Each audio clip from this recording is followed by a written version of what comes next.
জয় যিশু। আজ পহেলা জুন। এই দিনটির মধ্য দিয়ে আমরা পূজন বর্ষে প্রবেশ করছি। সেই সঙ্গে মাতা মণ্ডলীতে এই দিনটি পালিত হচ্ছে প্রভু যিশুর স্বর্গরোহণ মহাপর্বদিন।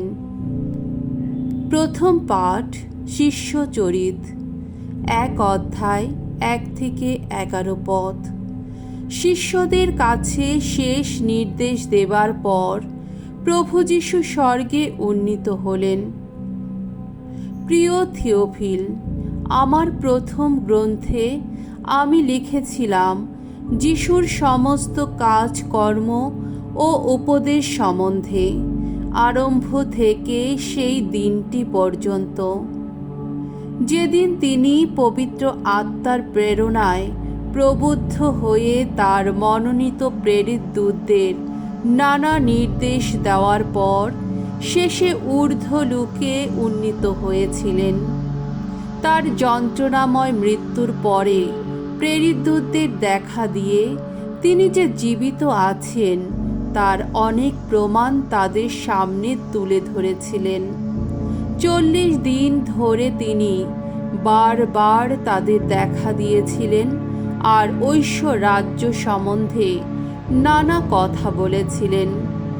সেই সময় একদিন তিনি যখন তাদের সঙ্গে ছিলেন তখন তিনি তাদের এই নির্দেশ দিয়েছিলেন, তোমরা এখন জেরুসালেম ছেড়ে চলে যেও না।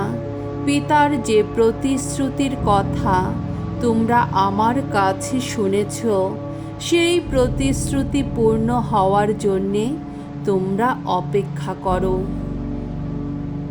কারণ যোহন তো জল দিয়েই মানুষকে দীক্ষাস্নাত করেছেন, তোমরা কিন্তু অল্প দিনের মধ্যে পবিত্র আত্মায় অবগাহিত হয়েই দীক্ষাস্নাত হবে।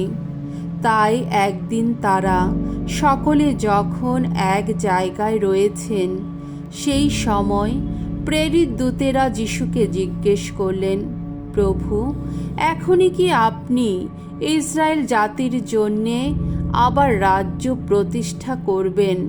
তিনি উত্তর দিলেন, কোন কোন সময়ে বা লগ্নে কি কি ঘটবে সেই বিষয়ে পরম পিতা তার নিজের অধিকারে যা স্থির করে রেখেছেন তা তোমাদের জানবার নয়।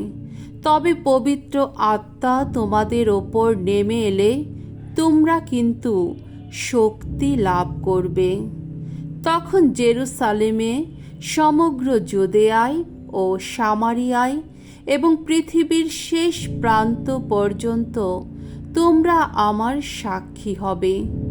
এই কথা বলার পর তিনি তাদের চোখের সামনে ঊর্ধ্বে উন্নীত হলেন এবং একটি মেঘ এসে তাকে তাদের দৃষ্টির আড়ালে নিয়ে গেল। তিনি এইভাবে চলে যাচ্ছেন আর তারা আকাশের দিকে এক দৃষ্টে তাকিয়ে আছেন। এমন সময় হঠাৎ সাদা পোশাক পরা কারা দুজন তাদের পাশে এসে দাঁড়ালেন। তারা বললেন, এ কি গালিলিয়ার মানুষেরা, তোমরা এখানে আকাশের দিকে চেয়ে দাঁড়িয়ে আছো কেন? এই যে যিশু, যিনি তোমাদের কাছ থেকে স্বর্গে উন্নীত হলেন, জেনে রাখো তাকে যেভাবে স্বর্গে যেতে দেখলে সেইভাবেই তিনি আবার ফিরে আসবেন। প্রভুর বাণী। ঈশ্বরকে ধন্যবাদ। সাম সঙ্গীত, 47 অধ্যায় 1 থেকে 2 পদ, 5 থেকে 8 পদ।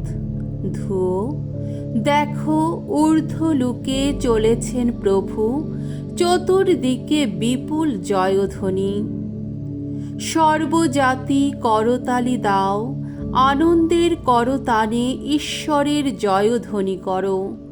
পরাৎপর ভগবান তিনি, আহা মহাভয়ঙ্কর তিনি। তিনি বিশ্ব জগতের মহিয়ান অধিরাজ।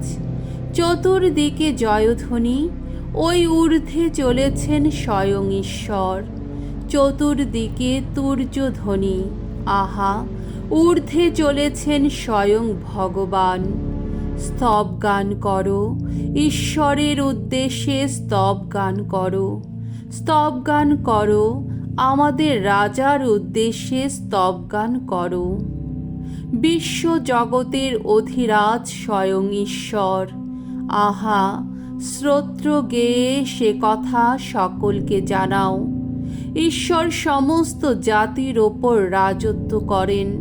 ঈশ্বর তার পূর্ণ সিংহাসনে সদা সমাসীন।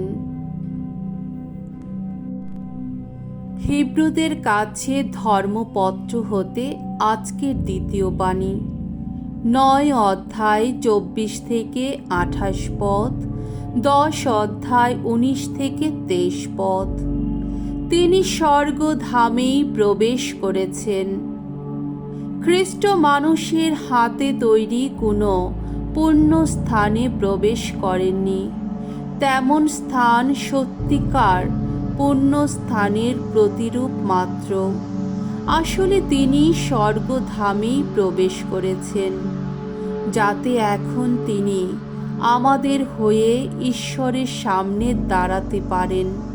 শুধু তাই নয়, ইহুদি মহাযাজক তো প্রতি বছরে রক্ত নিবেদন করতে পুণ্যস্থানে প্রবেশ করেন, আর তাও আবার নিজের রক্ত নয়। খ্রিস্ট যে স্বর্গধামে প্রবেশ করেছেন তা কিন্তু ওইভাবে বারবার নিজেকে উৎসর্গ করার জন্যে নয়। তাহলে তো জগৎ সৃষ্টির সময় থেকে তাকে বারবার যন্ত্রণা ভোগ করতে হতো। তার চেয়ে তিনি একটি বার মাত্র যুগ যুগান্তরের এই সমাপ্তিকালেই আবির্ভূত হয়েছেন, যাতে তার আত্মবলিদানে তিনি পাপের বিলুপ্তি ঘটাতে পারেন। আবার মানুষকে যেমন একবারই মরতে হয় আর তারপরে তার বিচার হয়, খ্রিস্টকেও তেমনি একবারই উৎসর্গ করা হয়েছে, যাতে তিনি অসংখ্য মানুষের পাপের বোঝা বহন করেন। তিনি অবশ্য আর একবার আবির্ভূত হবেন, তবে সেদিন পাপ মোচনের জন্যে নয়, বরং যারা তার প্রতীক্ষায় রয়েছে তাদের পরিত্রাণেরই জন্যে। প্রিয়জনেরা, যিশুর রক্ত গুণে আমরা যে স্বর্গলোকের সেই পুণ্য স্থানে প্রবেশ করতে পারব, সে ভরসা আমাদের আছেই। যিশু তো আমাদের জন্যে সেই আড়াল পর্দাটির ওপাশে যাবার নতুন প্রাণময় একটি পথ খুলে দিয়েছেন। তার মরদেহই সে পথ। শুধু তাই নয়, আমরা তো মহিয়ান এমন এক যাজককেও পেয়েছি, যার হাতে রয়েছে ঈশ্বরের আপন বংশের সকলেরই দায়িত্বভার। তাই এসো, আমরা এখন অকপট হৃদয় নিয়ে, পূর্ণ বিশ্বাস নিয়ে ঈশ্বরের কাছে এগিয়ে যাই। চলো, এগিয়ে যাই আমরা দোষী বিবেকের কালিমা থেকে মুক্ত এক অন্তর নিয়ে, নির্মল জলে শুচি স্নাত এক দেহ নিয়ে। যে প্রত্যাশা আমাদের আছে, আমরা যেন অটল অবিচল হয়েই তা সকলের সামনে স্বীকার করে চলি। কেননা যিনি সেই প্রতিশ্রুতি দিয়েছেন, তিনি নিজেই যে পরম বিশ্বস্ত। প্রভুর বাণী। ঈশ্বরকে ধন্যবাদ। বাণী বন্দনা। জয় মৃত্যুঞ্জয়, জয় তোমারই জয়। সকল জাতির নরনারীকে আমার শিষ্য করো। যতদিন না জগতের শেষ হয়, আমি তোমাদের সঙ্গে সঙ্গে আছি। জয় মৃত্যুঞ্জয়, জয় তোমারই জয়। লুক রচিত মঙ্গল সমাচার, 24 অধ্যায় 46 থেকে 53 পদ।